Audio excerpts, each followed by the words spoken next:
You are listening to the Hello Sport podcast.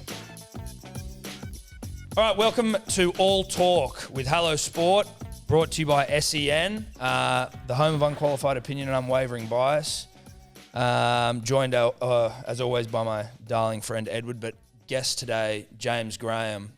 Now, before you say anything, James, sorry to cut you off there, mate. For those of you that don't know, James Graham, a former Rugby League legend, over 400 games played in Super League with St Helens, in the NRL with the Bulldogs and the Dragons, represented his country, now turned media darling. James, how are you? Thank you very much for coming in. Yeah, I'm flattered. A media darling. Did you ever think you'd be called a media darling? No. Which you are? No. Yeah. Is that where's that sit on the list of career achievements? Media darling. Well, I think it needs some verification. Well, lucky you're in the presence of verifiers. Yeah. Well, mate, as well. Like when I first started out, I was a bit anti-media, and I was scared of doing interviews and stuff. So I've come a long way. My word, you have. I've come a long way. I do want to get to your media career in a moment, but I guess we would like to, just start from the start a little bit with sort of, the James Graham story. Pommy, it's not offensive. We got shadow banned from Instagram for calling someone a pom. Pommy's play on, right? I have no issue with it. There you go. Perfect. But that doesn't necessarily mean that others don't. Paul. That's all right. No, well, listen, you're going to be our barometer for poms. Seriously, Instagram shadow ban. What does a shadow ban mean? So it means like you can't see all that. Like none of our sort of content will pop up. Generally speaking, so like people can't find you. So if you were to search us, that's in the algorithm. Or someone can report you. Yeah. Very, very odd. And we got shadow banned, and then we couldn't go live on Instagram for a while. What happened to freedom of speech? Mate, I don't know, What happened to it? Where did it go, James? Where did it go? And what's funny about it is POM is short for prisoner of Mother England, I believe. So wouldn't we be the POMs? Technically. Look, you know? Bogged down in sort of the specifics of POMs. Yeah, well, the Americans call us limeys. Oh, really? Yeah. What's a limey? Don't know. That's limey bastard. I've heard that before. Yeah. I think it's because we bought a disease over there. Oh, Lyme disease. Is that where did you guys start that? Possibly. I don't know. What do you call Aussies? You don't want to know. I want to remain friendly with the Australian public. Yeah, you got it. Watered down Yanks would be a... Watered down Yanks? Yeah. That's highly offensive. That is hot. You're right, that is offensive. You think? Well, Yanks, I feel like it is globally accepted to sort of just write off Yanks as being like a pain in the ass, generally speaking. Yeah. Yeah, and that's why. Right, so as you're saying, it's sort of another piece of the puzzle falls into place. So we're not self-aware as a people is what you're trying to tell us. Well, I'm just joking. Watered down Yanks, that's going to stay with me now. Yeah, that will. And I don't know how I feel about it. Off the bat, I don't love it. So let's just go away from that and go back to like where you were born. Yeah, let's just come from. Let's just pivot. Let's pivot away from that. Well, yeah, I was born in Liverpool, England, where there's no rugby league. I'm one of 7 kids, so it was a busy household growing up. What's the sibling break? So we got three older brothers, then there's me, and then my 3 younger sisters. Interesting. So you often find with like successful athletes, at least I'm sure probably generalizing again, but like the youngest, if you got like heaps of older brothers, you're like almost, they harden you. They make you like the toughest one because they just fuck with you the whole time. Yeah. Well, the closest age range as well was 6 years. So they're all a lot older than me. So growing up with them, I'd beg to go and play football or soccer with them. And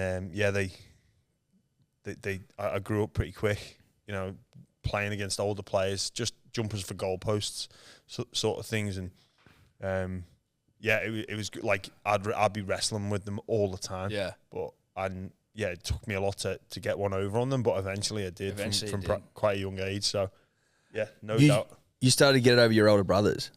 The closest one to me, I used to make him tap a few times. And one of the most satisfying moments in life. Yeah. When I knew how to get him, because I was probably like 9, 10, and he would have been like 15, 16, and You're taking down a 15-year-old at 9 years old. Yeah, we had some. But to be fair, like he he was probably going soft on me, but just he gave me an inch. You're being humble. He gave me an inch, and I took it. And we'd have all sorts of fights over everything. We used to have a Commodore 64. I broke the space bar on that through some illegal play from my brother Danny. I was not impressed. You had to do what you had to do, right? I did, yeah. So did any of them, mate, did any of them have any professional sporting careers, or are you the only one? No, I'm the only one. Wow. No, I'm the only one. So how do you go from living in Liverpool, which obviously would be football mad, soccer mad, how do you become the rugby league player? Yeah, well, long story short, my old man was from Cumbria, a place called Maryport. He met my mum, they moved in, she's from Liverpool, and he'd always been a rugby league fan. And he'd go to the Challenge Cup final every single year. On his way down with my granddad, he went into a shop to get some supplies, as now I know means beer. So he was getting on a coach, on a bus to go down to Wembley. In this shop, there's a little note saying, St Helens Crusaders under 7s need players. Call this number. So he jots the number down. Comes home the next day. He's like, how do you feel about playing rugby? And I was this close to joining like a football or soccer team. And I'm like, rugby, Dad, I don't know. Like, I didn't really know what it was. So you didn't even know what it was? I'd seen it, but I couldn't differentiate between league and union. Like, right. I couldn't tell you that. I don't know. I was just, I don't know. So he went and bought a rugby ball, took me over to the park and started putting like high kicks up for me for some bizarre reason. What, 7-year-old? Yeah, the first skill you learned. Like, he wasn't putting Matt Burton bombs up, like, but he was just, you know, getting a feel for. I was getting a feel for it. I was like, I'll go on then. I'll go down on the Wednesday night, and we played a game, and I just fell in love. Yeah, and the rest. Did you dominate? Like, were you good straight away? I think I was okay. That they were keen to have me back, but my memory from this, and it goes back to the conversation about my brothers. So when I was playing football with them, we used to play a game. I was obviously the youngest there by a long time. So jumpers for goalposts. Person starts in goal. You've got to score 5 headers and 5 volleys against this goalkeeper. The only way the goalkeeper can get out is if they catch the ball on the full while someone's taking a shot, and then whoever hit the ball, they become the goalkeeper. So, but if you manage to score 5 headers and 5 volleys, this game was called Tunnel. And if you scored the 5 headers and 5 volleys, you'd have to run through the Tunnel of Death. So we'd all line up, and this goalkeeper, after conceding 5 pens and 5 volleys, he had to run through us, and you could kick him. So I had to run it's like running the gauntlet. Anyway, at the end of this first game I've ever played, I'm already like, my mind's just spinning. Like, I've introduced to this sport all the things I was told I can't do at home, I was allowed to do on this field. I was like, this is amazing. Like, it's a bit crazy. At the end of the game, they go, right, lads, just make a tunnel for the opposition. And I can remember standing in this tunnel, just going, oh shit, are we gonna? This is and then they're just clapping them through. I'm like, right, okay, yeah, well done. And then we're walking through them like hands out, like, yeah, cheers. So yeah, my introduction was, it was love at first scrum, I guess. That's funny. That's the leggy in you, mate. You know what I mean? When you get type of tunnel there, different type of tunnel, going to clap them off and putting the boot in instead. So after that, when you start playing rugby league, you obviously fall in love with the sport. Did your family, in doing so, sort of follow and take an interest in the sport as well? Or were you sort of like this black sheep, so to speak, who loved the game, but everyone else was watching Liverpool play? Yeah. Well, me brothers were obviously, like I say, a bit older, but a couple of them had come and watched me play. My sisters got dragged a few times, but it was a huge effort from my old man. You know, there was lots going on at school. There was lots going on at home, and it was like, as I'm learning now, when kids are in sport, it's pretty non-stop, isn't it? And you're like a glorified taxi driver. So especially where we were, like, there was no one else that lived close by, so I couldn't like jump in with a mate or whatever. It was always just, you know. How far is the drive from where you were living to training, all that sort of stuff? Like 25 minutes. Okay. And 25 minutes in Sydney is nothing, but 25 minutes in England is a big deal. It's almost like should 25 minutes is the end of the street. Should we get a hotel kind of thing? Like it's a long way. Say your goodbyes. Yeah. Like, so how long from when you started playing to when you were like, oh, like did they start recognizing that you were actually quite good? And that not necessarily that it was even a career beckon, but just that you were better than most people or than the average player.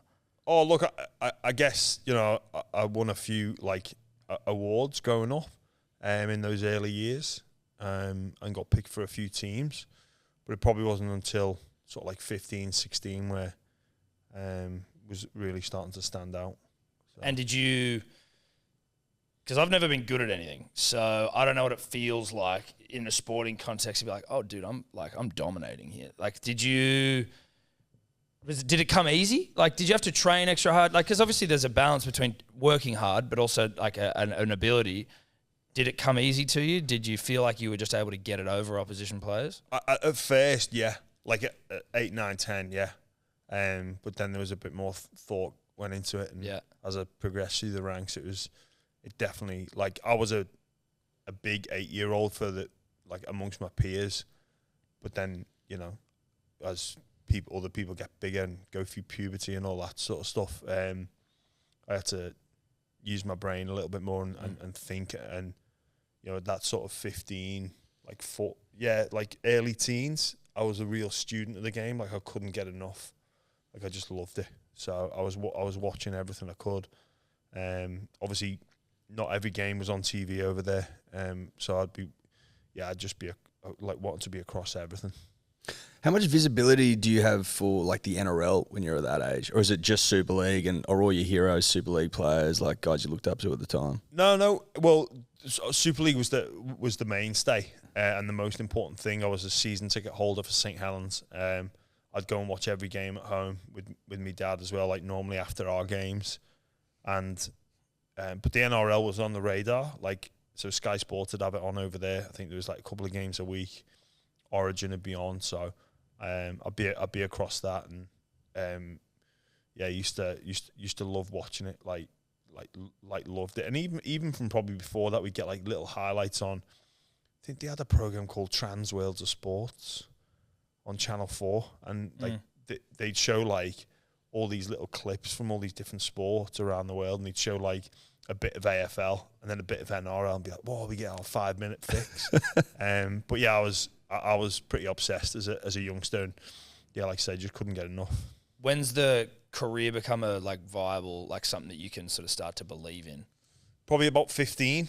Really? I was like, yeah, I was on the radar of a few clubs, signed at St Helens. I came on a rugby tour, like a English tour over here at 15, and that was like we were probably treated like professionals. Like all my other time, I've been at school and training over night time or a weekend, and then coming here, that was like almost like you train in the morning and on the afternoon. Oh, kind of like the idea of this, and yeah, as soon as I could legally sign for St Helens, I did, and then I got offered to go train to go full time with the first team at like just after my 18th birthday. So, that's when it was really. It was all happening. Yeah, it was all happening. Yeah, and obviously there was still a tremendous amount of work to get through, but that's when it felt real. How do you walk back into school the day after you've signed for St Helens when you're 15? Like, are you just the man? Well, to be honest, like people at school, they weren't really. Oh, no one cared. They weren't really that bothered because we had a few lads that were on the books of some like Premier League teams. Oh, right. So they didn't end up. They didn't end up playing for them, but that was like the more impressive thing was, they're signed with Blackburn, or a few were on the books of I think Everton maybe at the time. So, but I remember making my debut at 17, and I was in sixth form. So you made your debut for St Helens at 17? Yeah, at 17, yeah. So that's before you actually fully signed? Yeah, before I'm full time, yeah.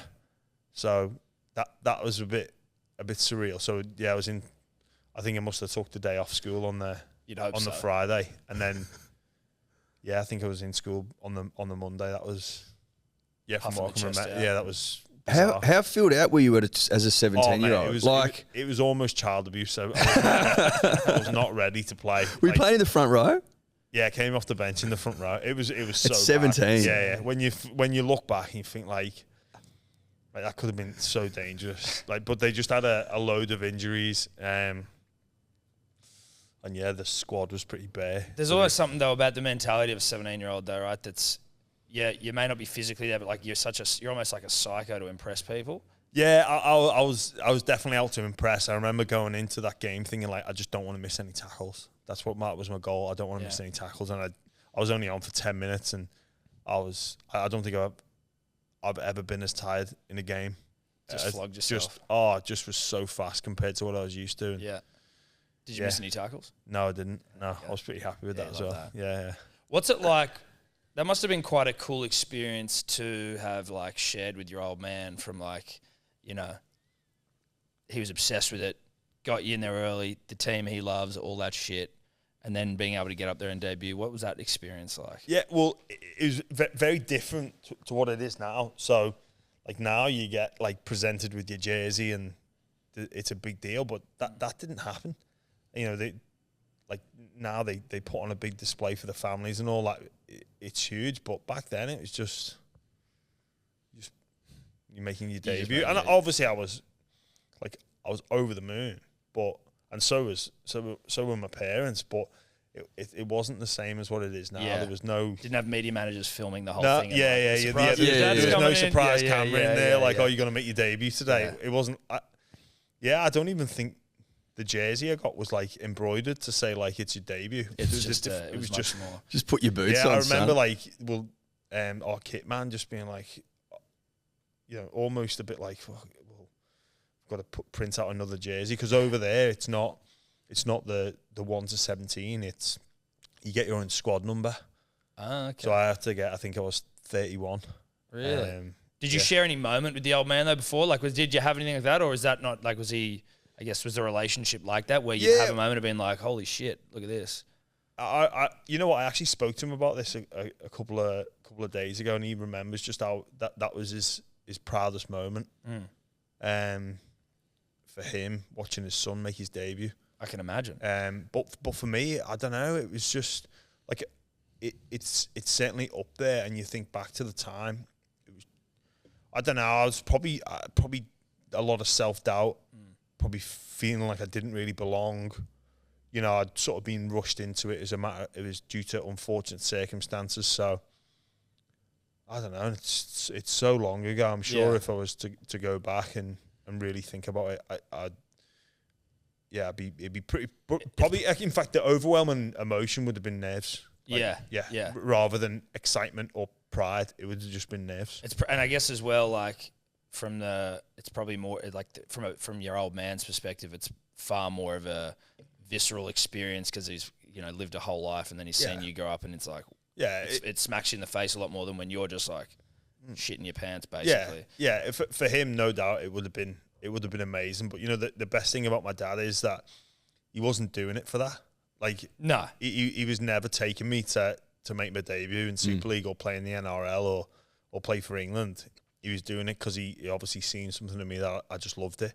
And he was never one. He was like, again, thinking back after when you have reflection on your career, he was so good for me. Like he never coached me. He never told me what to do. He only ever gave me one bit of advice. And he just said, and it was pretty early on in the piece of me starting to play, he said, son, don't let me ever see you tying your bootlaces on a field. Because it really pisses me off. Do what? Tie your bootlaces. So he used to. His pet hate was watching professional players have to tie their laces. So he would fume. He was like, I don't get it. What do you mean? What if they come undone? What do you? You just leave them undone? Well, he made me put electrical tape. Oh, gotcha. So get prepped. Sorry, prep. So get that was the one thing. He never told me about like. He'd always say like, "Oh, well done," but he'd never be like, "Oh, you need to do this or more of this." Just don't let me see you with those laces untied. Did they ever come undone once? You go to time and go, no, I was going to leave. No, they didn't. I used to cake them in tape, tape them in it. Never coming undone. No. You're saying how Definitely you like maybe your overwhelming feeling when you first debuted was like you didn't belong, or I guess obviously nerves, but yeah, you didn't feel like you belonged in that sort of environment. How long did it take for you to feel like you did? I don't think I ever did. You never did? No. Really? No, I think that... Your whole career? Yeah. What do you reckon I always felt like confident in my ability, but I always said this as well. Like when I was like a teenager, I'd say, "Oh, I want to make it." I don't really know what that meant, but I never treated myself like I'd made it. So I think, yeah, I always felt like I needed to prove myself. Interesting. Always felt that. Like I never felt like I'm comfortable or belong. Yes, I had confidence in my ability, and I always, thought that I could go out there and do an excellent job, but I never felt like comfortable at all. How much do you think that helped your career, having that sort of attitude, I suppose, where you never rested on your laurels, you never just went out there with the expectation that you were going to dominate, that, you had to work for everything you got?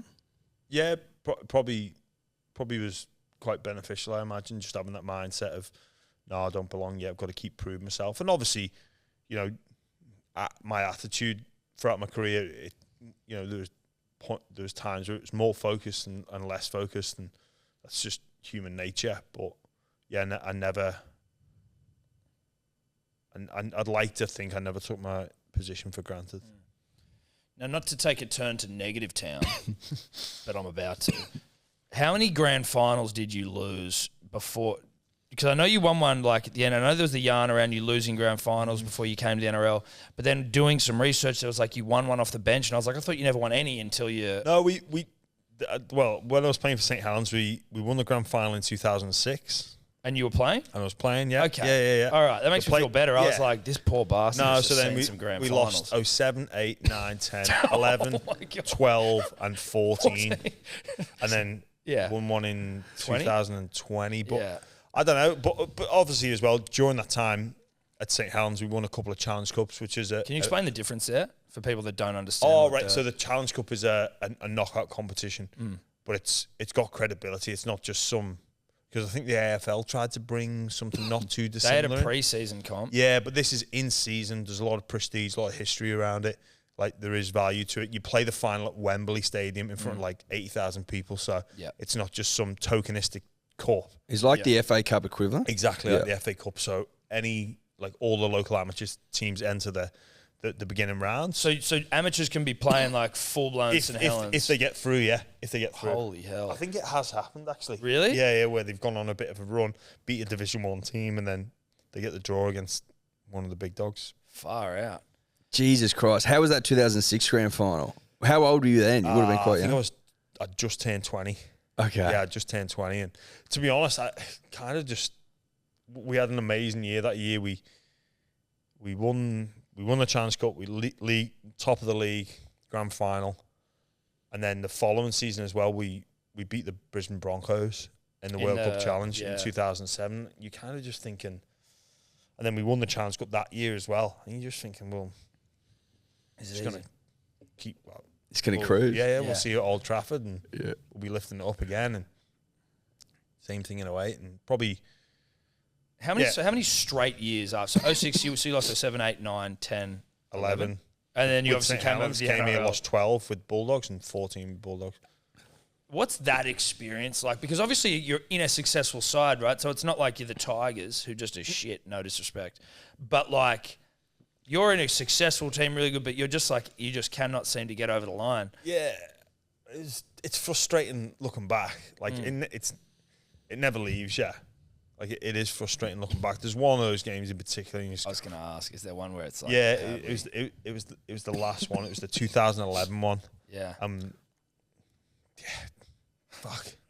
You just go, like, we just shouldn't have lost. We lost, like, 3 outside backs in the last 20 minutes and then just capitulated. Who are you playing? Leeds. And, in those grand finals as well, that we lost at St Helens. Okay. 4 to Leeds. Right. And you are rivals. There was a big rivalry between us. Yeah, we're not local rivals, but we were the two best teams at the time, and like a Melbourne Manly thing, you know. We're Manly Seagulls fans. I know. Yeah. And then one of them was against our arch rivals, Wigan, coached by Michael Maguire at the time. That was pretty tough to take, but you know, they were an amazing side at the time. So, you know, you're playing at St Helens and you're losing these grand finals, unfortunately. But when does your focus start to shift to the NRL? Was it always on your horizon, or was it something that, you know, a scout came over or a player manager came over and approached you? How did that all unfold? So what happened, when I was growing up in England, I'd never really been on, I don't think I'd ever been on a plane before. We'd drive to France for family holidays, but then I got picked in this representative team for under 15s to come and play over here. We had like a tour in New Zealand and Australia. And I remember coming to Australia, we would have been somewhere in Queensland, because I remember them being like these sort of like man-made canals and just being like, whoa, this is so, and it would have been winter over here because we came in like July or August, and just being like, wow. And my obsession level for NRL then was through the roof. Like, went home, I'd bought like so much gear. Like, went home with just yeah, Just merch. Who was the team then? Like the NRL? just everyone. Yeah, right. Just loved it. Yeah, just loved it. I think I got like a Dragons jersey because I loved Mundine and Blacklock. Great selection. Parramatta one, a New South Wales one. So you're a Blues fan at least. What else? I Stoked think on I the had Dragons some. and the Yeah, a Eels. couple. Yeah, I can't remember. So exactly. nothing from the Seagulls. No Nothing Seagulls. from- I was waiting for you to Yeah, I was say. waiting Sorry, for a lads. fucking- Sorry. Maybe a clippy Cliffy line. Lions jump up. Yeah, So I was thinking- well, basically, I remember thinking then, like, oh, if the opportunity ever comes or if you dare to dream about your career, and you go, well, yeah, if I get the opportunity to play in the NRL, I'm going to take it. So, yeah, I started my career at St Helens. Things were going well. It was coming up to like contract time, and I'd re-signed, and then I always thought, right, at the end of this, I'm going to go. But they'd signed me.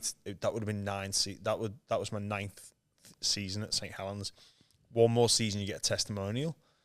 You do 10 years. And I was like, fuck, would have been handy. But I was like, nah, I'm going. So How old are you at that stage? I think I was 25 or just about to turn 20. So, I was 25. So we came out here on a Four Nations tour at the end of 2010. I'd already met my agent or manager, Dave Riolo, before that.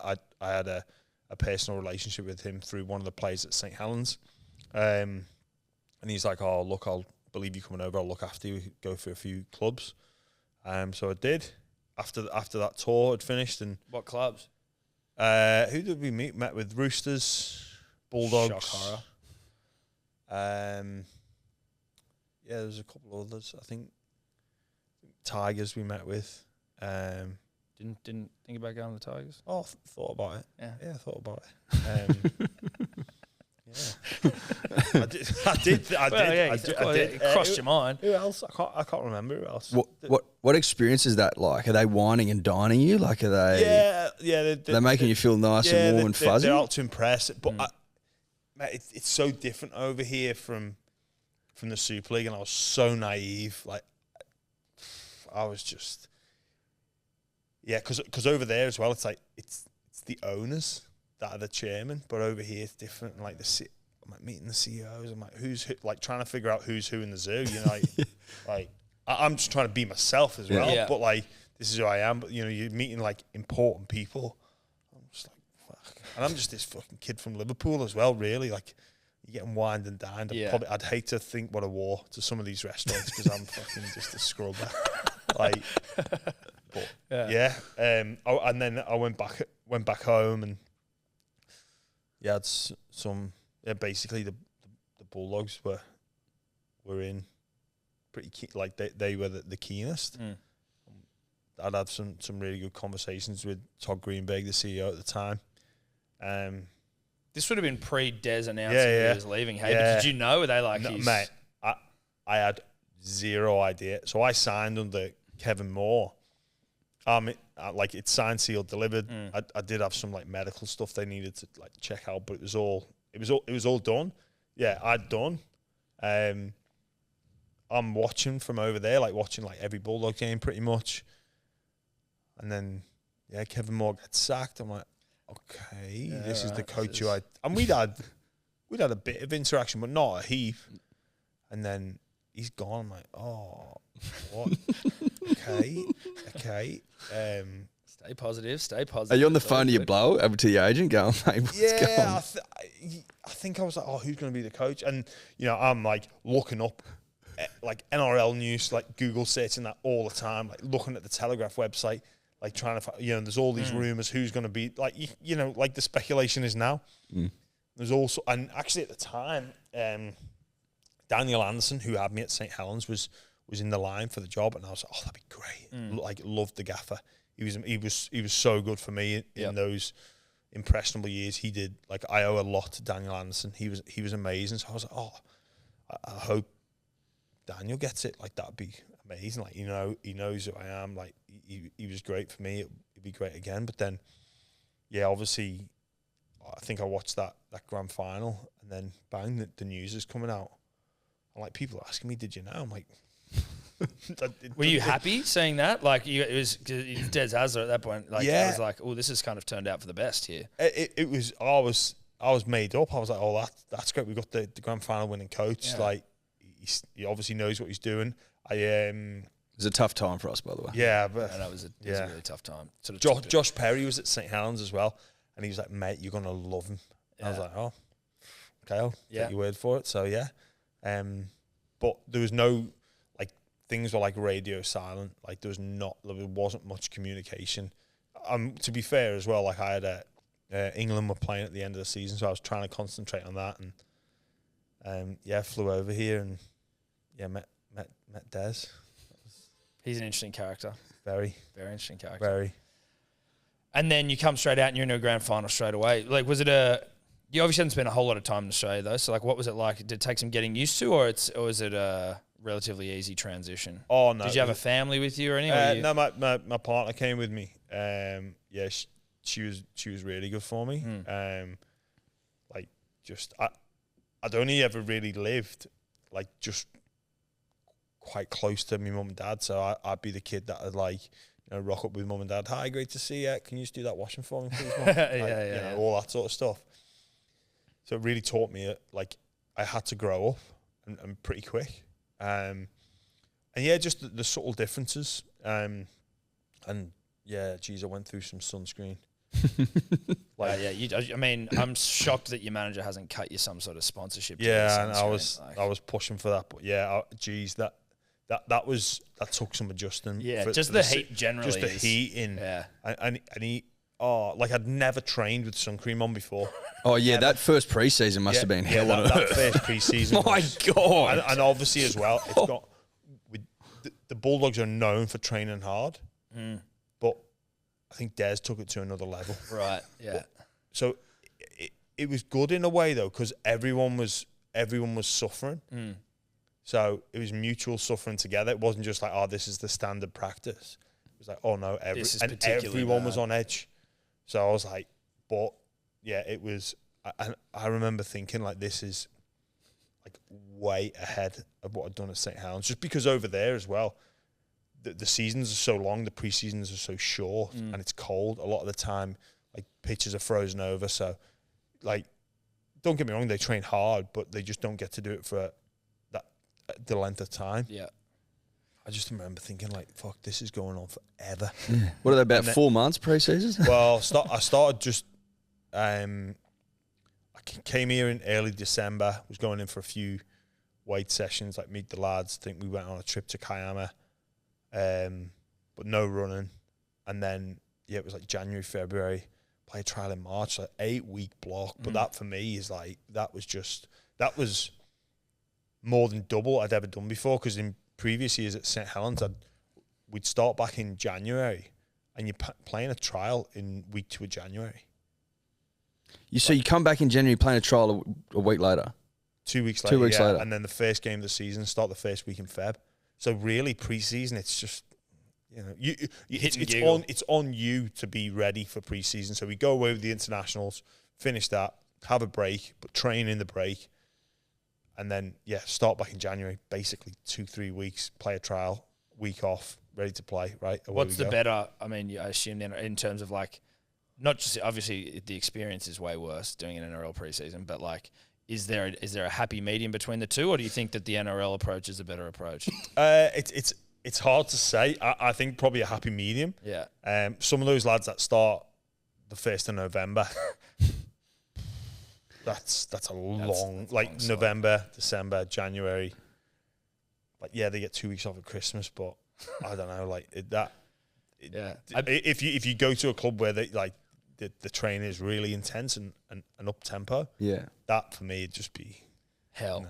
Well, I assume you're also trying to make a good impression. Oh, absolutely. So it's you're also going as hard as you possibly can. I was trying to, like, everyone was trying to impress. Yeah, but even more so if you're coming from the Super League and there's... So, there was obviously a bit of stigma around it. English Super League, not quite sure. Yeah. And, this new coach is in, who's...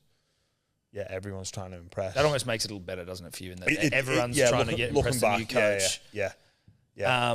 What's the, like, just back to Super League slightly, but like you going, right? Like you're leaving this team and you're the guy that's been hit up to go play Super League. What's that like? Where you're sort of going later guys, I'm going to play with the big boys comp. No disrespect. Being a smart no, ass, it wasn't like that. Like I had a lot of friends a lot of lads in that St Helens team. We'd grown up together. Like, we came through the ranks together. And they probably knew my ambition. There was a lot of piss taking going on. Like, when, there was innuendo about, it's not innuendo, but like, chatter about whether it was what I was going to do or whether I was going to stay, because St Helens were really keen for me to stay. There was just pretty much banter, but they were. But do you think it's the ambition of most players to make it to the NRL, but there's maybe just not, the standard isn't quite there, so there's like, it's the cream of the crop that are the ones that are getting scouted? I don't think it's, like I say, England's it's very different. Like, we're similar, but we're so different as well. Like, the culture of being, like I said, like being 20 minutes away is a big deal for a lot of people in England. Where over here it's nothing. And a lot of people like live in the same town they grew up in, and there's nothing wrong with that. But like, the idea of coming to Australia, where you're so far away from that close-knit family group, it puts a lot of people off. And it's not just you that's coming, it's partners and kids and stuff as well. So that can be a deterrent. And to be fair as well, a lot of the clubs are smart over there. They know the best players are going to be approached by the NRL. So they'll constantly like upgrade and extend. And then they've got the carrot of the testimonial as well. So if you make your debut at 19 or 20, if you stay at that club till 29, 30, you get this testimonial at the end. And the testimonial, is that where you get a bunch of cash? Well, you get a year to host events, play a game. You get all the gate receipts from the game, and then you can do like all these events. So it used to be tax free, but it's not anymore. Devo. So like that. So if you can imagine, if you make your debut at 19, you sign. You've got a couple of years. You sign. You're thinking, I'll go to the NRL in my sort of mid-20s. But then they sign you again. You go really well, but then they upgrade and extend you to like that 9-year mark. It's like, well. And then they have the carrot of the testimonial. So that was big for you saying no to that then. Well, it was for me. It was just, it's not what was motivating me. Money is the money, without having to go into specifics, but like drastically different for you? Was it from St Helens to the NRL? Was it like, were you getting significantly more? I was getting slightly more. Right. Slightly more. So not a crazy difference. No, not crazy difference. No. At the time, it was slightly more, but it's like, I was told, like, if you come out here and play really well, like that's when you can be. Well, you did play really well. That's also must have been quite a quite a satisfying feeling of how quickly you came in and were like one of the best players in the competition. Yeah, well, that was my goal to come over here. I wasn't just coming over here to just make up the numbers. I wanted to be successful. I wanted the club I was at to be successful as well. Like, I'm a pretty passionate guy. Like, I care. I care about my level of performance and the team that I'm representing's level of performance as well. So I wanted to do that, and probably my style was a little bit different compared to the traditional front rower. But what do you think that difference is for people that don't necessarily understand the nuance? So I guess the traditional front rower would be, like a battering ram, like basically just human shield. Use their brute force to get the team forward and out of trouble, and like I needed to do that at times, but I didn't have the physicality or the genetic potential to be the strongest player. But what I did have, I had a work ethic. I'd like to think I was one of the best conditioned. I worked on my footwork. I understood the game, and I think I had a decent level of skill and an understanding of the game. And also, I encouraged my teammates to exploit areas of opposition's weakness, which would be through a pass. But I had to earn their trust in me that I'm not going to throw them a shocker. So there's a lot of work that goes into that. But that was me. It was more footwork and skill rather than just a pure battering ram, which at that time probably wasn't as in vogue as what it is now. It became like the thing of like the out the back to you. Was that the sort of thing? They're like out the back of the thing to you, and then you'd give the pass, and it was like the whole Des Hazard attacking style. It wasn't just me, to be fair. It was like Des.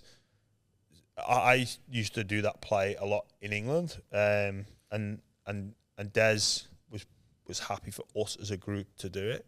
So it wasn't like a Des idea necessarily as much as it was. I can't remember how it sort of. Des been riding on your coattails. I don't really remember how it came about, but there was. Yeah, he's been claiming that. Yeah, Des has been just saying quietly, Des is a genius. It's like, there was myself, Cassiano, Tolman had decent hands, Corey Payne, Dave Finucane came through. We were all comfortable with the ball, and Cassiano was very good. So he like it. I think he was always that short passer as well a little bit. So I think what Des did was he saw where our strengths were and how to exploit opposition through a short passing game or out the back to then Frankie Pitchard on an edge was it seemed to work well, and we were all comfortable, we all trusted each other, we all knew our roles, and that's where I guess it took off and sort of what I was known for when I first came. What footy do you play with over there in Super League? It's not a Steeden, is it? Yeah. It is a Steeden. Yeah. Okay, so you felt comfortable with the Steeden in the hand. Yeah. You got the monopoly on the market. Yeah, monopoly on the market. Yeah. I was just wondering if it was like a Kookaburra Duke sort of situation where James came over and really liked the way the Steeden moved through the air. You know what I mean? Okay, that's interesting. You were saying before that you never felt like you truly belonged, but like this kid who grows up in Liverpool, plays for St Helens, dominates, wins a Man of Steel, then comes to the NRL, which is like the Premier League of Rugby League, and he won the Dally M Front Row of the Year. Was that 2014? That was 14. Yeah. Even then, were you like, mate, Yeah, look. Did you ever get high on your own supply? You ever sit there and be like, look, I'm pretty good. I'm doing all right. Even just to yourself. Quiet moment in the shower. Fuck, I'm good. I remember, not like that. I remember just thinking like, I'm really happy with how today went. Like playing in a game. But I'd like to think I never took it for granted though. It was like, right, what's next? Yeah, like what's next? Impressive what's the next though. job? Very impressive. How did you find the physicality? Is there a massive difference in physicality? Because there's like some of these Islander boys are so big and strong. And do you have to enjoy it? Because I just couldn't think of anything worse, right? Like I assume the adversarial nature has to be something you kind of want.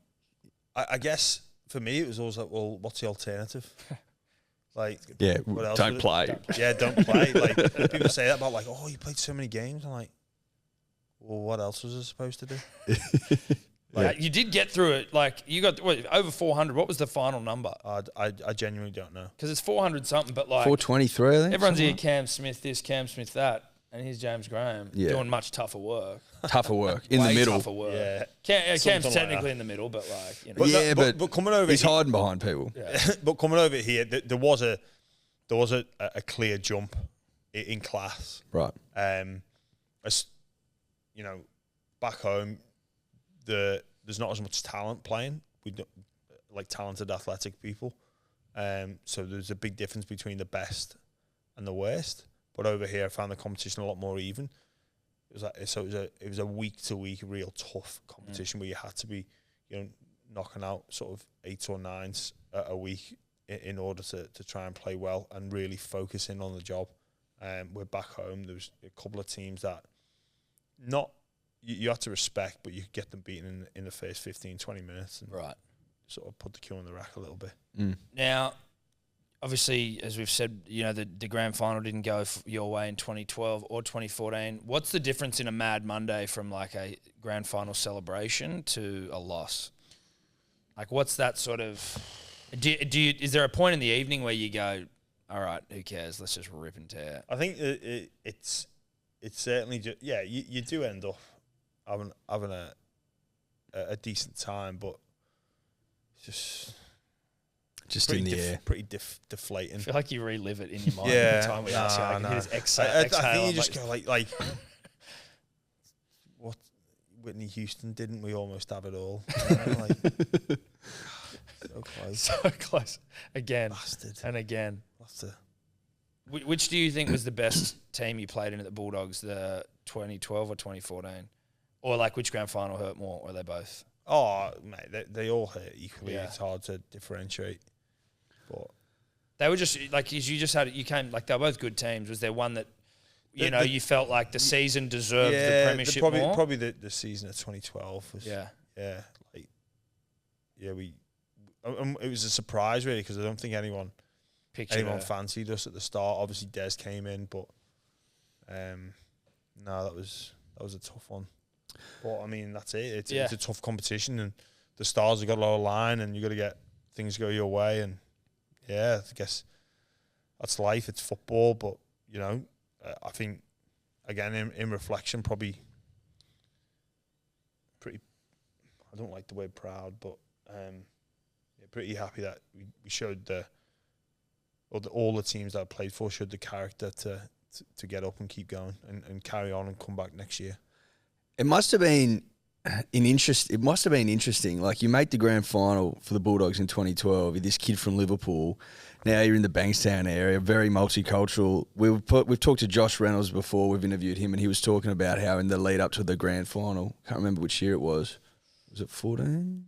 I think it might have been 12. Might have been 12. He was saying like he went out onto the streets the night before and all the streets were closed and people have got drums going and flares. That was 14. Yeah. Where it was just bananas. Was that?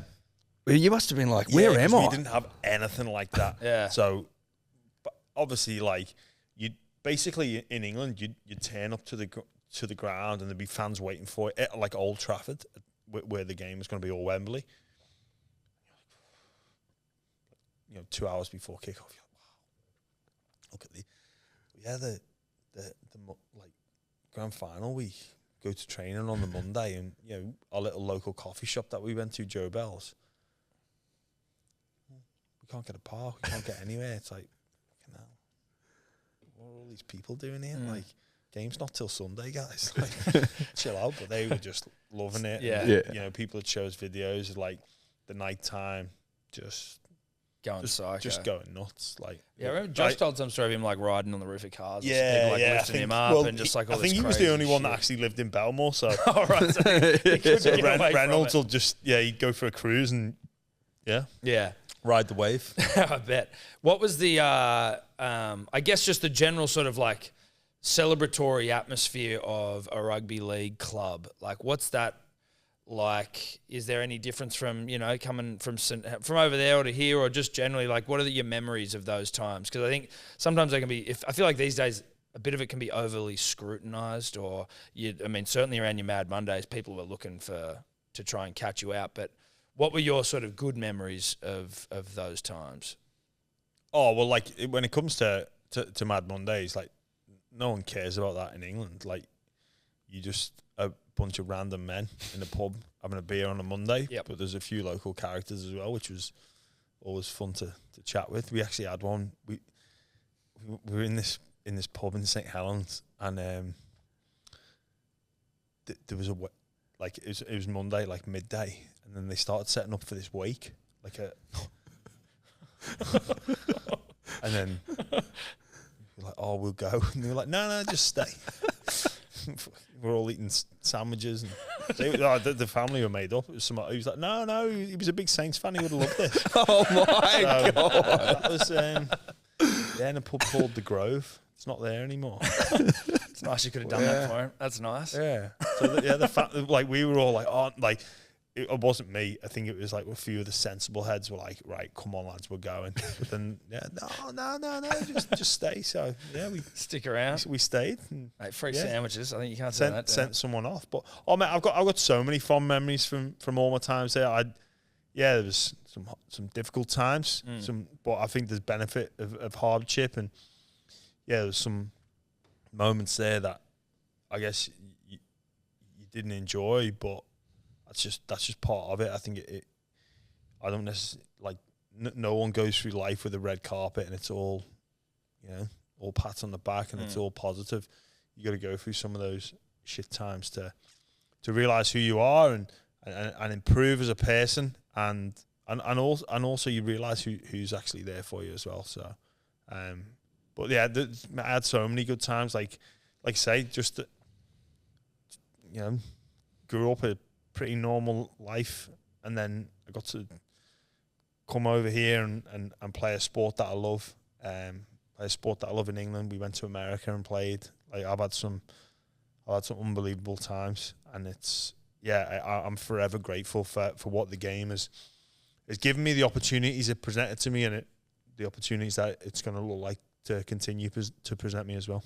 Did you win a Man of Steel? I did, yeah. Yeah. For those that live under a rock, it's the Dally M of the Super League. Do many forwards win that award? Front rowers? Is it? It's because it doesn't really happen in Australia. Tamalolo is like the one that comes to mind as like the biggest dude who's ever. Have many forwards won it over there, or are you a bit of an outlier in that sense? I think there's a couple. Yeah, there's been a couple of. How far into your career was it when you won that? I think I was 23. Sheesh, so like not long into the career, you're the best player in Super League. Well, yeah. As the award would suggest. That's incredible. I was really pleased with that, because it's not like the 3-2. Well, back then it wasn't a 3-2-1. It was a vote. So it was pretty cool to get voted by your peers. And so so they all vote. So you basically you got you do your 3-2-1 at the end, I think a week before the season finishes, every team gets like a bunch of papers, and then you can't vote for anyone in your own team. So, that was cool. So that's like, wow. Yeah, it was pretty. Like, what do you do with that? What is the Man of Steel? What's it look like? You get a trophy. Get a trophy. Yeah, it's sitting in mum and dad's hallway now. Oh yeah, like a lot of the other things. Yeah. Is that where all your sort of awards go?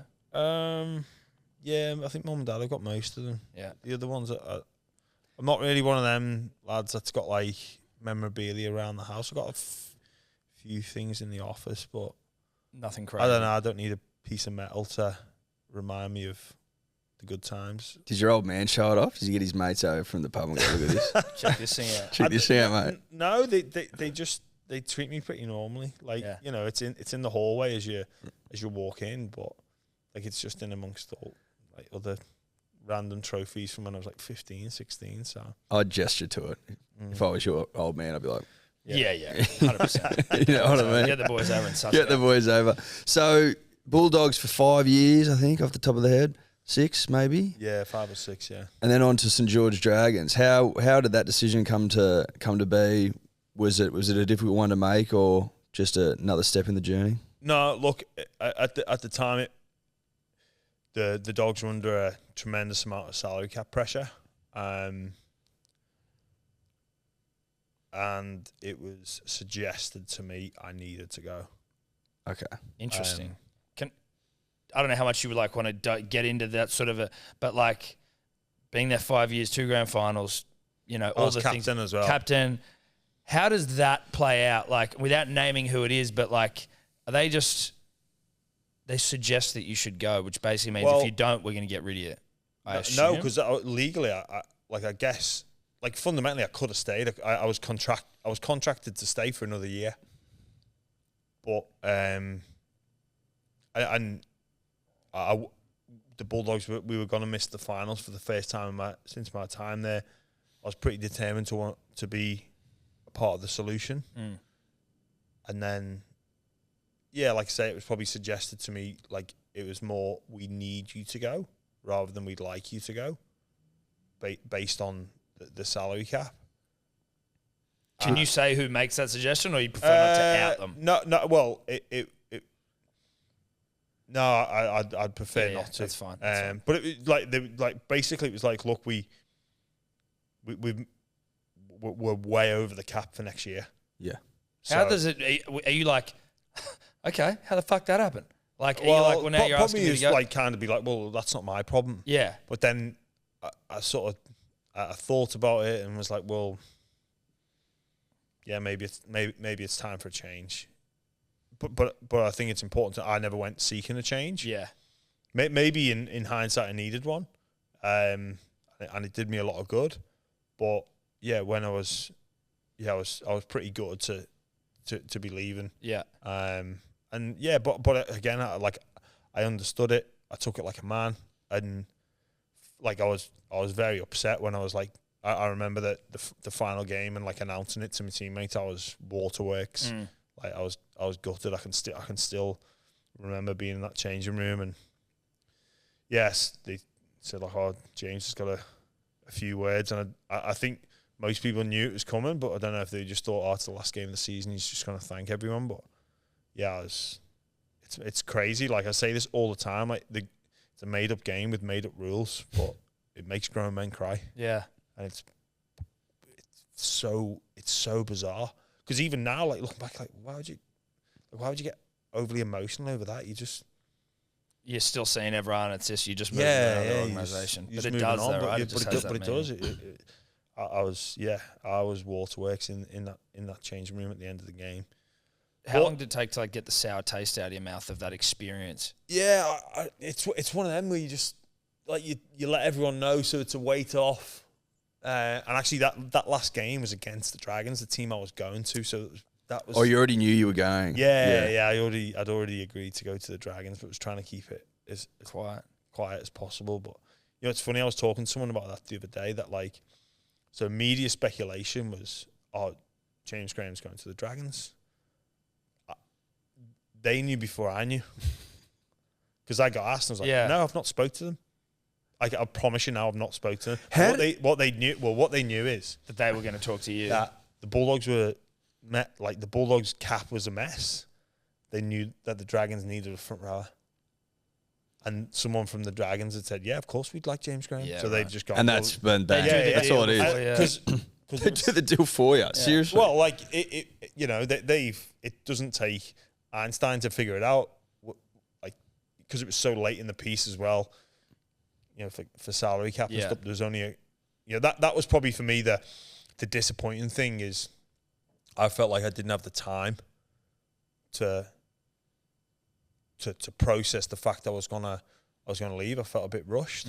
But you know, I didn't leave the club bitter or resenting them or pissed off. Like, could it have been handled? Could it have been handled in a way that suited me better? Yeah, but at the same time, I understood the positions of the people that were making those calls and responsible for those calls. Why perhaps they weren't, you know, giving me the information that would have suited me. Yeah. Like they had their reasons, and looking back, I respect those reasons. Selfishly, I would have liked to have known. Do you think it's selfish though? Like, it's not really selfish on your part, isn't it? Like, it's the salary cap's mismanaged to a point that they've let it get so out of control. They've got to like late notice sort of ask you to go. Yeah, it's not you being selfish as much. No, sometimes I feel like NRL clubs get a pass where it's like they're all good to move on players and to move on coaches, but if a player wants to move early or a coach is like, then they're sort of made to seem like pariahs, and you know. Yeah. But the NRL clubs seem to be able to just sort of go, well, this is sorry. Yeah. No, look, I get it, but I don't want to focus on that. Sure. You know what I mean? Because I think that. I just want you don't call yourself selfish. I don't no. Okay. Yeah. Well, yeah. No. I mean, well, from my point of view, I would have liked to have known a lot earlier. Yeah. And then, you know, Selfish I bastard. would have, selfish. Selfish. Yeah, you know, like The skipper, no doubt. yeah, you know what I mean? give me time to process it. Yeah. And like I like a plan. Yeah. Like, but yeah, like, you know, so there was a couple of options there.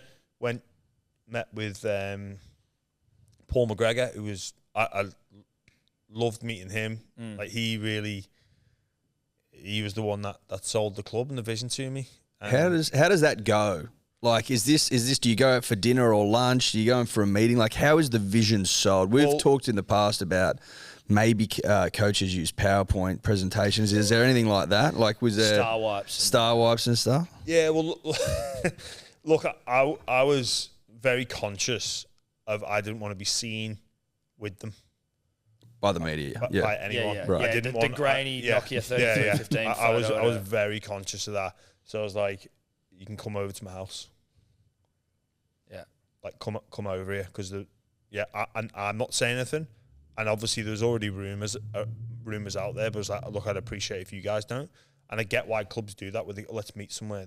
They'll get someone to snap a photo. It's positive PR for them. Shows their fans and members that they're trying to acquire some talented players. So you reckon that's all clubs when you see a grainy footage of Reid Potentially. Marnie, like in a Chinese restaurant, and you're like, I love it. God, I love rugby. I love it, and I love how it's always on like a Nokia 3315. Yeah, they always like you know? it's the equivalent of when someone thinks I've seen a big cat in the Blue Mountains. It's like, Yeah, does yeah. a panther live in the Blue Mountains? You're like, well, I'd love it. Or a Yeti or something. Yeah.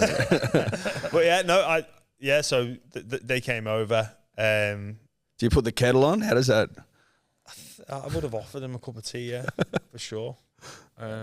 Liverpool charm. Yeah, that's right. That's right. But so, like, are you talking about what the roster looks like, the type of footy you're going to play, how you're going to fit in? Is that sort of chat? All those sorts of questions. Like, you know, are we making any other signings? Where do you see me fitting in? Is there anything uncomfortable about those conversations where, like, you kind of got obviously you got a manager who's selling you as well, but, like, you know, you haven't asked. It's almost like when a friend goes like, oh yeah, you want to come to the pub? And it's like, well, who else is going? Yeah. Oh yeah, it is. It is very awkward.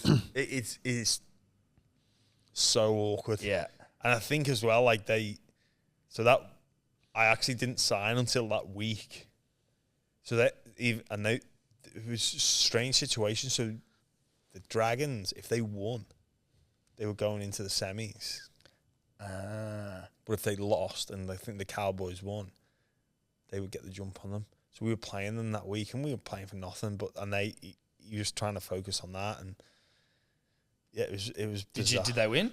No, Bulldogs beat them. And did they miss the 8? Yeah, well, that was the year. Remember the Cowboys? I think they were flying back from New Zealand, and it was like, when they landed, and they found out the Dragons.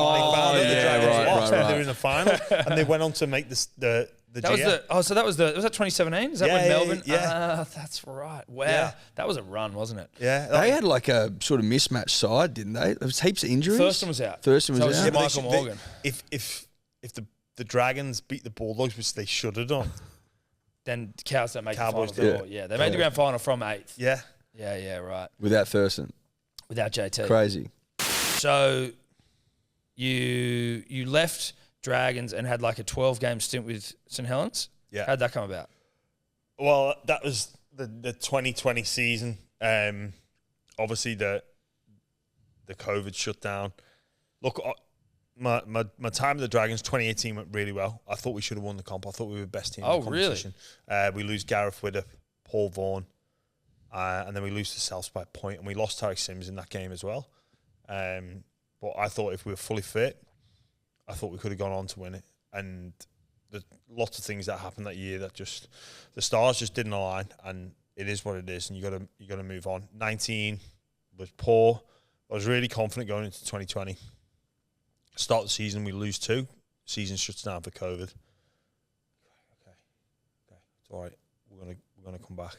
First 2 games after the season starts, obviously super excited. We lose the first 2, and I'm like, oh, what?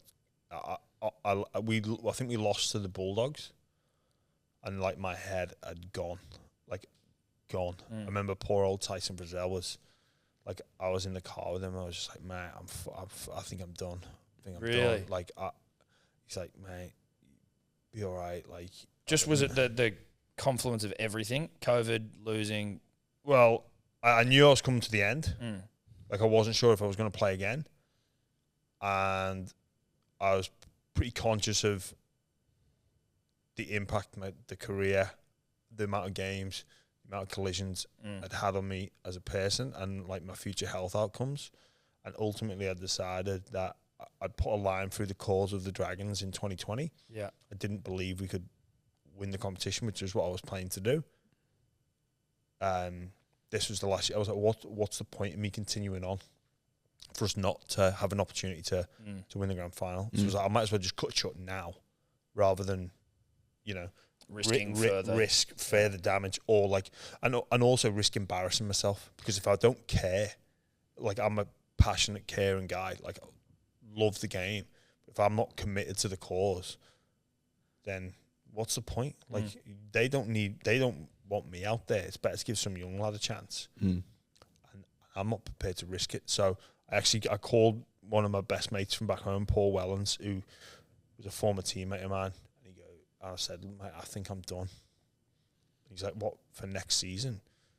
Like, at the end of the season, I was like, no, now. And actually, St. Helens was speaking to me about 2021. And he was like, you sure, mate? Because I was like, mate, I can't wait that long. I was like, I am done. And he goes, well, actually, you know, there's a spot here. And I was like, what do you mean? Because Luke Thompson is at the Bulldogs now. I knew he'd signed for the Bulldogs in 2021, but he was leaving to come to the Bulldogs halfway through that season. Right. So he informed me of that because it wasn't public knowledge yet. And I was like, oh. He's like, would you come for the rest of 2020? I was like, well, yeah. Like, okay, so then obviously I had to talk it through with the family. We had COVID going on.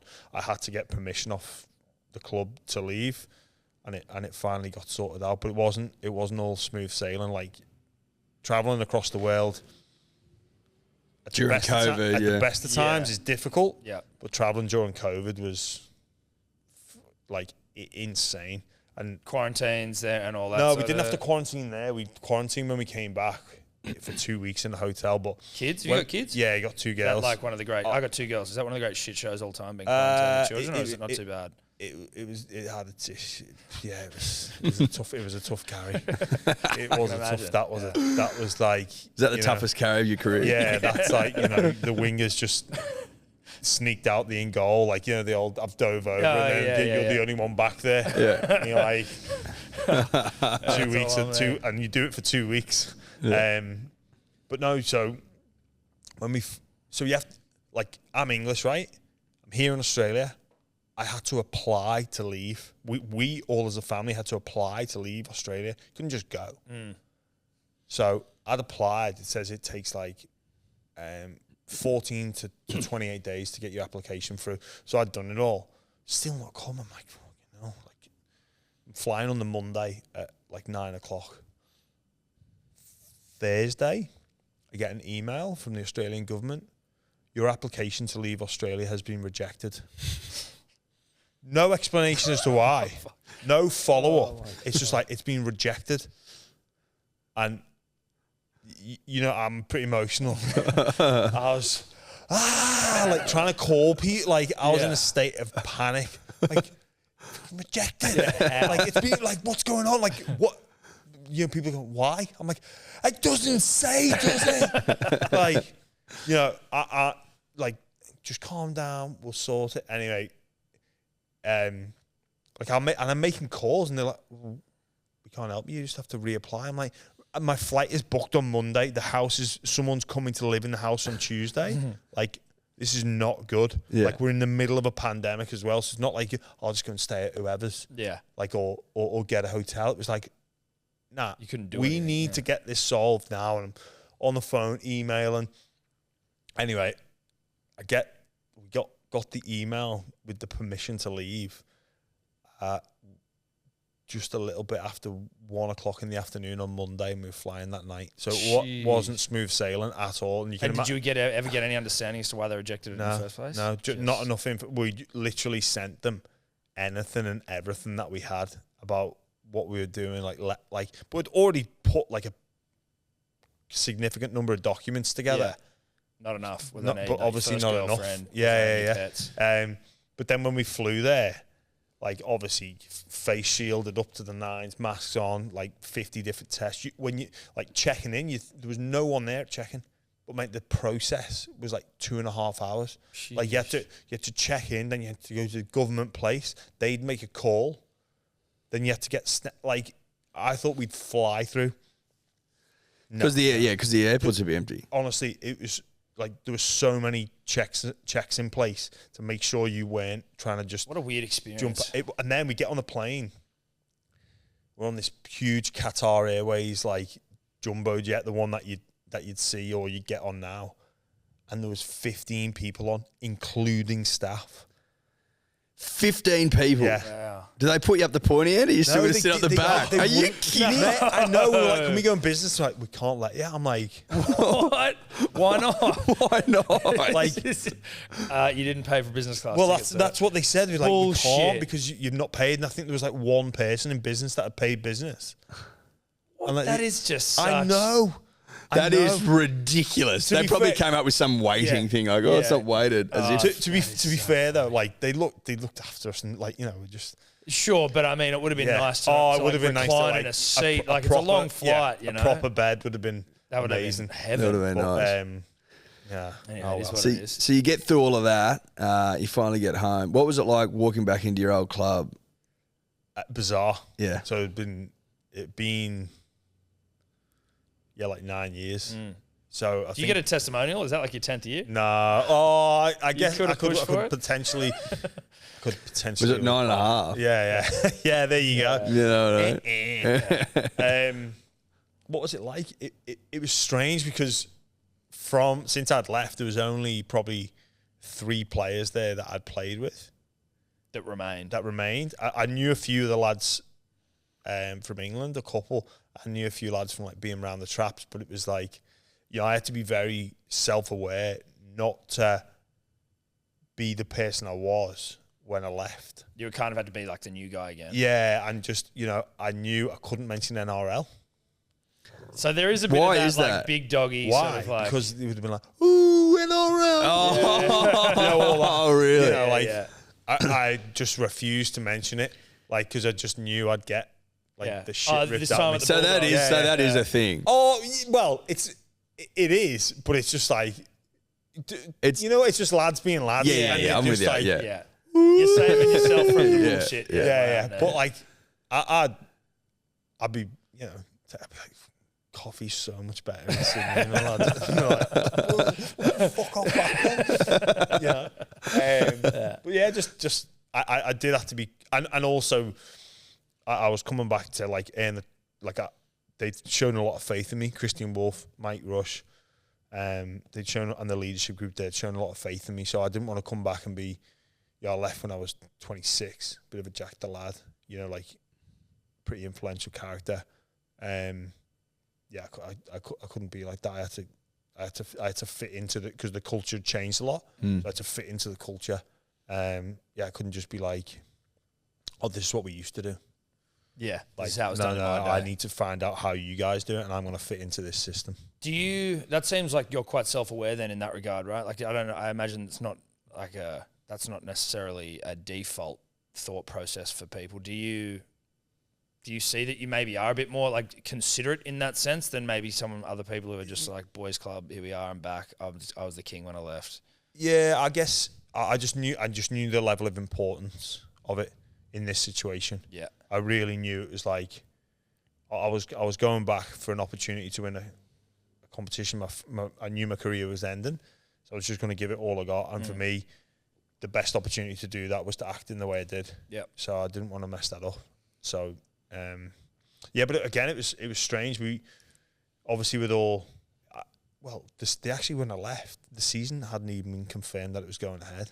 I had it on good trust in the CEO. He's like, no, we are coming back, but it wasn't guaranteed. Like COVID could have took another turn for the worse. So, and like the COVID numbers over there compared to over here were just insane. So we're in and out of lockdown, like getting things ready for like a new house and all that. It was so bizarre. And then going into training, we were like, they had all different groups and wiping down equipment. And they were filming all. You couldn't stand close to it. You couldn't shake hands. It was just, it was, yeah.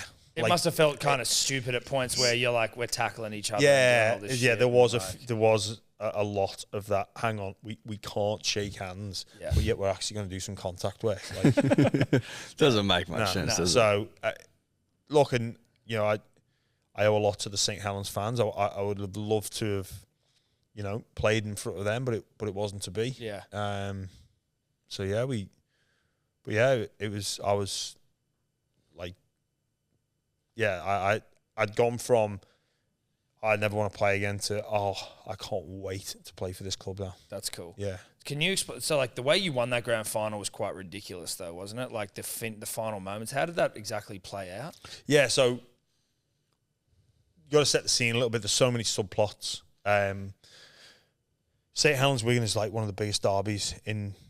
Well, no, in fact, for me, it's the biggest derby in rugby league in England. You know, lots of like really close towns, close to each other.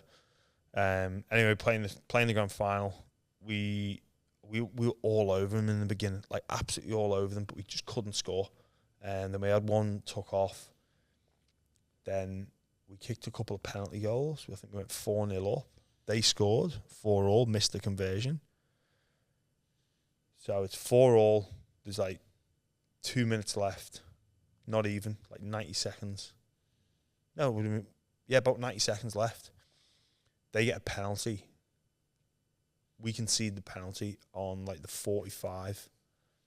So they're going to have a shot at goal for 2 points to win like basically shut the game out. How long to go, sorry? There's like less than a minute. Okay. Yeah, there's less. Right. By the time he took the conversion, there was less than a minute. So I'm just going. You're getting filmed as well. I'm pretty sure. Okay, like hello, familiar feeling. Yeah, like, here we go again. We made again. Yeah. Like, this is brilliant. Yeah. Anyway, he missed the conversion. One of our players caught it on like the try line, so he was just off.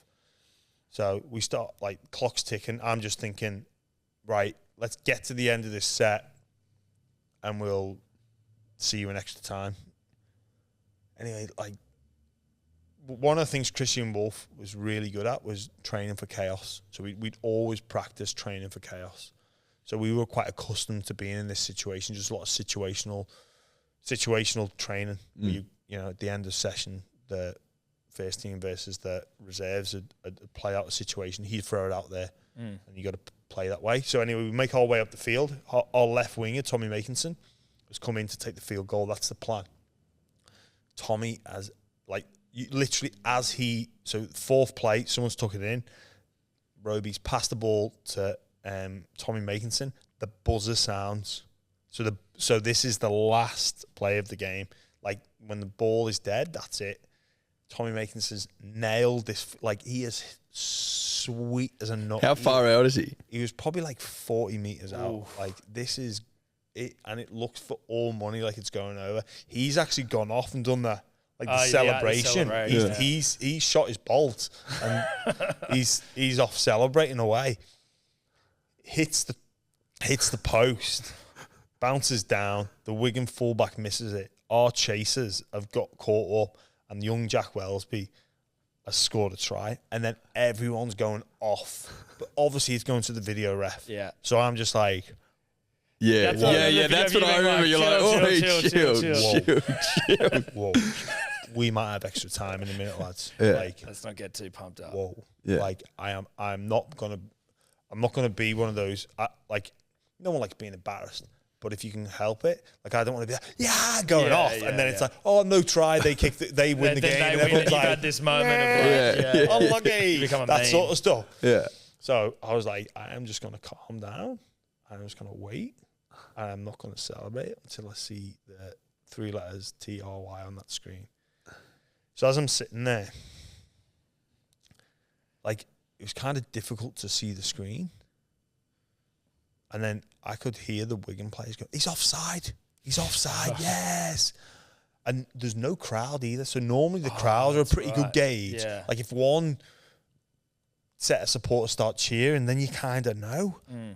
And then I had the fourth official was going, it's going to be a try, James. And I was like, so at this point, he said it to you. So they've cleared the chasers to one side. They've just got to check the grounding and make sure Wellesby's foot's not out. Yeah. So they check it once, and the guy goes, "They're going to give it, James." I was like, "Mate, go away." Like, no, I'm not going yet. I'm not just going to run off. Imagine even that'd be even worse. Imagine they just run off. Yeah, oh, no try. After I've been calm for so long. So I was just waiting. And then, those 3 letters came up, and it was just pandemonium. And then, I guess, like, that celebration, it was just, like, it meant so much to me. It was probably, like, the most important day of my life to finish that way. Like, I'm at like a crossroad. I either finish as a grand final winner or a grand final loser. So for me, probably the most important day of my life. And not many players get that to go out as a winner. And obviously all the crap I've been through before with losing them, it never made up for them, but it certainly it meant a lot to me. And then just leaving the field, I was like, right, okay, I guess this is the last time. And it was, again, bizarre, no crowd. Yeah. Like, really strange feeling. But, again, it was really cool to just share those moments with those group of men. And not, I would have loved for my family to be there and have the boys' family there and celebrate with the fans. But there was something special about it just being us. It was pretty cool. And, like, I remember just being like, I want to be the last person to leave this field. It was in Hull again, which was different. Normally Old Trafford. I remember just like looking around, just being like, this is it. Like, we're done. Have you ever had any? Tip your hat and then off you go. Off you go. Did you ever have a thought about what you wanted to do after your career, or were you just sort of like, were you considering that in the moment, or were you just like reflecting? So you know what, you talk about Mad Mondays. So we're in lockdown. Yeah. So hopefully no one from the British government is listening to this. So we do have our reaches far. Yeah. Far wide. So for anyone that's concerned, we just had a drink in the sheds and then got on the bus. You went home. And we went home. Okay. But we come out of lockdown on the Wednesday. Right? Coming out of lockdown on the Wednesday. England had some bizarre rules about what you could do coming out of lockdown. So you could go to a pub, but with only members of your household. You could only go to the pub with members of your household. Now, but if someone else happened to be there that you knew, what are you doing here? Oh my God. So Wednesday we come out of lockdown. We had a presentation night on the Wednesday. So we're going to go for some drinks before. Yeah, we got it. But how are we going to do it? We're not allowed to be in the pub together. And I knew this guy, that a landlord at a pub. So I called him up and I said, we can't all come, can we? He's like, well, not as a group, no. And here's another rule. You've got to eat. You can't just go to the pub to drink. You've got to have a substantial meal. Now, no one really knew what a substantial meal was. These rules? Well, the government, despite the fact that they clearly weren't adhering to them, do as we say, not as we do. But what counted as a substantial meal? So you couldn't just go and get on the piss. You had to eat food. But you could have a meal and then just continue on. They take your food and away you go. So I said, like, is there a chance we could get 28 tables for one in the restaurant? He's like, yeah. So he's like, book us in Wednesday afternoon, 28 tables for one. So we did. So we were sat, like, not next to each other, but like opposite, just like that. All socially distanced. Right? All socially distanced. And like, I remember a few of us, we were like, lads, listen, no one is filming this. Lads, we are on our best behaviour. This guy's, put his neck on the line here. You get fined. Like reading the right act, especially to the young ones. after about 3 pints, it's like the away end in there. We're all like, yeah, like dancing on tables, like jumping up and down, carrying on, singing songs. And it's like other families out there having some food. But like they were all great. They were like, they didn't care. And then actually we would like, you get a bit messy and everyone's scattered around, and then it's like, police are here. So we all like sat back down in the chairs like, okay, no, I've already eaten, officer. Sorry. Where's your shoes? Yeah. So and your shirt. That was that's cool. That was really cool to celebrate like that, and just the circumstances. You know, you'll find if you want it enough, give it. What's that saying? If you give anyone a why, you'll find the how. Right? Is that what it is? Or have I got that? I've wrong? heard that, but I don't know it well enough to repeat it. Yeah, I wouldn't be able if to. any man has a big enough reason why, they'll Find the how. They'll find the how. It's Dave like one of might those. be able to. It's one of those. So we had looked at other options. So one of the other ways you could congregate as a congregate legally was an official organised protest. So we had looked at lodging a. Don't know what we're going to protest against, but that was actually that is so dribbly. If you ever lodged a protest, so you get on the There was piss. another one where a couple of lads. This is genius. So all the bars and pubs were shut. They booked a flight from like London airport to Birmingham. Got in to the airport. The airport bar was open.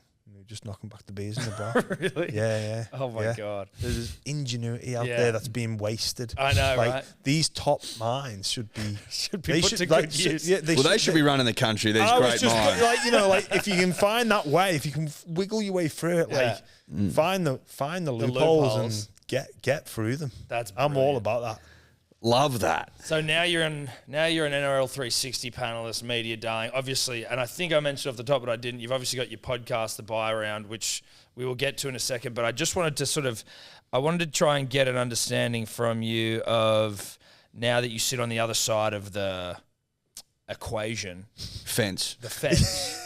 How do you see? How's your view changed? Yeah, look, I guess probably the level of importance of the media in the game. I guess I've always viewed it coming over here as, you know, back home, Rugby League doesn't get a mention in the papers. Very seldom. Like, it's usually a negative story that will dominate, or even if it's a big game, you've got to go past all the other sports to get to it, even in the north of England. So coming here, it was a pleasant, not a surprise, but I actually liked the fact that the number one story on Fox Sports News was based on Rugby League.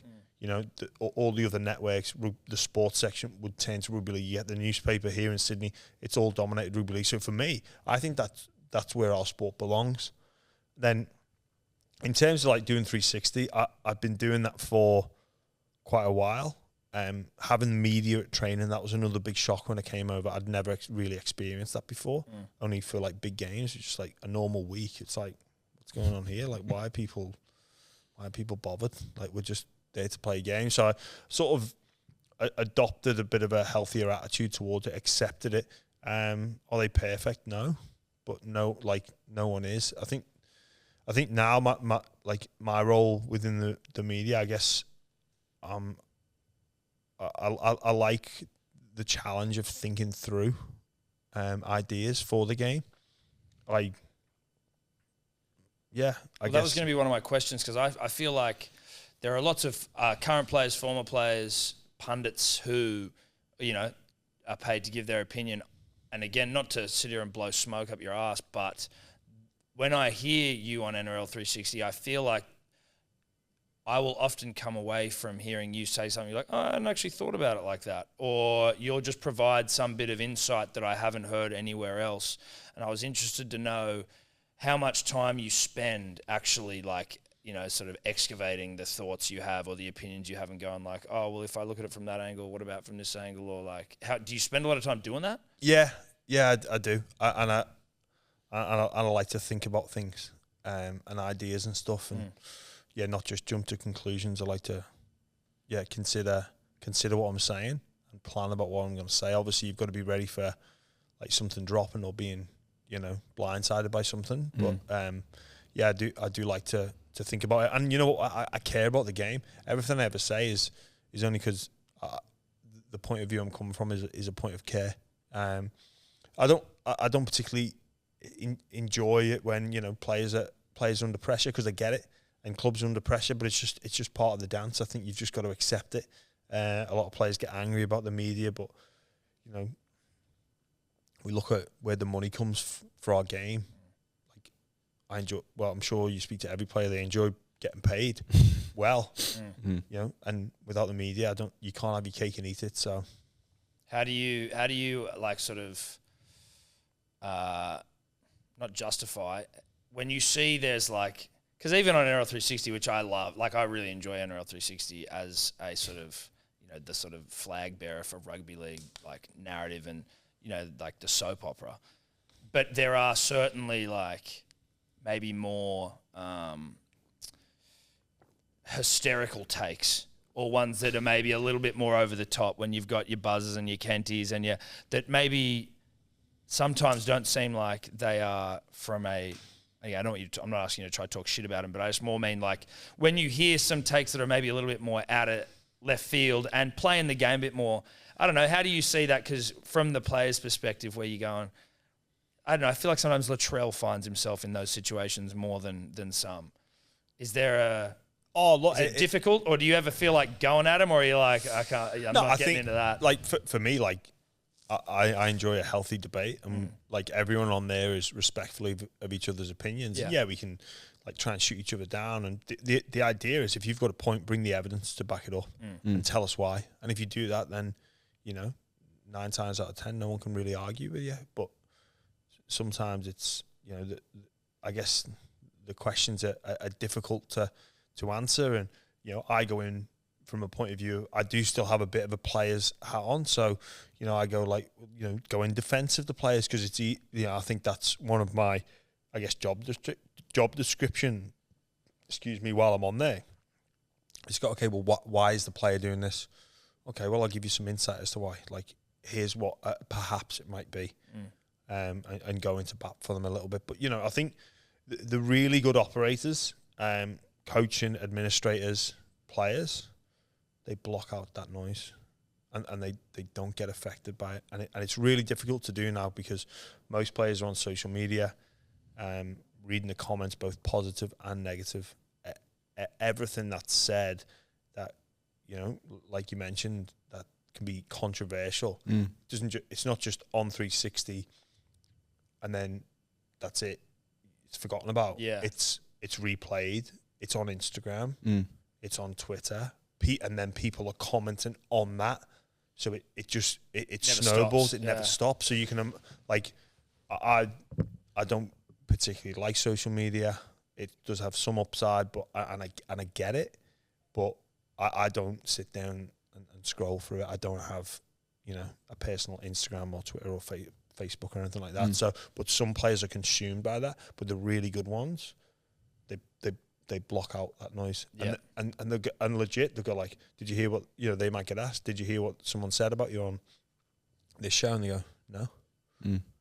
No, I didn't, because I'm not interested. But some players are, and that would probably be, you know, advice to players is to optimize your performance, find a way to block out the noise, because, you know, that we like say the media does have a role with interplay, but the people in the media, they're doing it for the fans to get to drive opinion, to drive up ratings, and have a debate, and a healthy debate. And, you know, especially online, it can turn quite vile quite quickly. Very vile. Yeah, where it just, you know. But you know what? Having said that, when I was 15 or 16, if I had access to every Wigan or Leeds player or Liverpool or Man United player, I'd be sending them all sorts of abuse. Do you know what I mean? Yeah. Like, yeah. And that's it. You got, like, I think you do dumb shit when you're a kid. Yeah, and you know, there are a lot of the time there's no repercussions for that, but it has an effect. So if you're one of the stars of our game, and you read a comment from whatever the tag name is. Mm. You don't know who that person is. That's probably a 15-year-old kid that's got nothing better to do. And you're valuing this guy's opinion like you don't know, like he's got no idea, and he's doing it to get a reaction to try, and like really you shouldn't, but they do. I know some lads that spend so much time on there. That's probably why when you asked before, do I think about it? Well, I'm not wasting 2 hours of my life a day on Instagram. Yeah. Like, so I've got I have the opportunity to think about things and not just go, what are they saying about me? Like, exactly. Lads, just like I get there's many benefits to it, and I love what I love about our game is that we have that fan interaction, that we are approachable. You know, walk down to a cafe or a pub. How are you doing? Lads get photos. We have Members Day where, you know, what is it, like $50 to be a member at South Sydney, and you can rub shoulders with Latrell Mitchell. Like, that doesn't happen in the Premier League. It doesn't happen in the NFL, NBA. Like, what would you need to get a picture with LeBron James and get a jersey signed? Like, you'd need to be a multi-millionaire to get even anywhere near that. Yeah. Where you get $50. Go to Members Day. But the social media aspect of it, the players, like, my advice to them would be, look, if you're gonna want the sponsorships and everything that comes with it, that's fair enough. But if you're gonna read every negative comment and take that to heart, look, I understand why you would, but you really need to work on that. 100%. It's a good point. Are you? What's the future look like for you? You've obviously got the podcast, the buy around. You're doing the stuff with Fox. What are your intentions moving forward, do you think? Do you want to stay in media? Do you want to try your hand at coaching? Well, up until about 6 months into retirement, I always thought I wanted to be a coach. Like, all I ever imagined doing was just coaching. Like, for me, it was the natural progression. But now, I'm not going to completely close the door on it, but it's hard to envisage me doing that because it just... What changed? Like, it's... the pizzas and free food before NRL 360. We've had some of them. Just a shift in attitude, really, and just how, like, my appreciation for just how difficult it is. Like, be stressful as hell as well, man. It's super stressful. It's incredibly time consuming. It's all consuming. Don't really switch off. It's insecure. Yeah. Like, very insecure, isn't it? At the you moment, know, look at a guy like let's take Nathan Brown, for instance. So, starts at the Dragons. So his family I'm an all-in guy, and all coaches are all in, but it's not just you that's all in; it's your family. So Nathan Brown starts in Wollongong, moves to Huddersfield in England, so across the world, another part of the world, St Helens, moves back to Newcastle, to another part of the world, then New Zealand, another part of the world, and it's just like, well, like, I can understand why he's just gone now. I've had enough of the insecurity, the pressure. Like, some people... Public criticism. Yeah, like, some people need that high-pressure environment and thrive in it, and I get it. Like, part of me is appealed to that, is attracted to that, but then, you know, it seems now, like, within coaching, it's a competition that who can be there the longest and not necessarily the most productive. And that's not knocking the coaches, because I get why they do it. I understand why they've got to have the appearance of, I'm first in, last out. I'm always on my. I'm not having a break. I have no days off. On the roster day off for the team, if you come in to get physio, you're gonna see the coach in there. Has this guy not got a life? Like, we can all work from, like, they're only doing video. You could work from home, but it's like, no, I've got to be in there to be seen. And look, I understand it, but it's just, it's not for me. It's not. I don't think it's how I want to spend the next 30 years of my life, and that struggle to get off the bottom of the ladder. It's dependent on so many things that are out of your control, really. Like, really, a lot of it is good fortune, no doubt. If you work hard and you know, the word spreads about how good you are as a coach, and that's a lot of the time what happens. But if you get a bit of misfortune, or someone else gets a rub of the green, or you know, it's the game within the game sometimes, and there's mates involved, and the media side of pushing certain coaches. There's too many red flags for me, and I know my personality as well. Like, I don't think my personality would, like, while I was coaching, find out the arse after yeah, the games. well, not just that, but like, just my personality while I'm actually coaching would be all right. It's when I go home, and when I'm not there, like trying to switch off from Like, I was never good at switching off anyway, and I think, like I said, I'm not closed the door completely on it, but it's probably not a door I'm looking to open either. Yeah, right. So now you do have the podcast, The Buy Around, Sam Burgess' first guest. What's the vision for it? Like, how long has it been like something you've been wanting to do? Who are some guests coming up? What's the go? Yeah, it's been brewing for a while.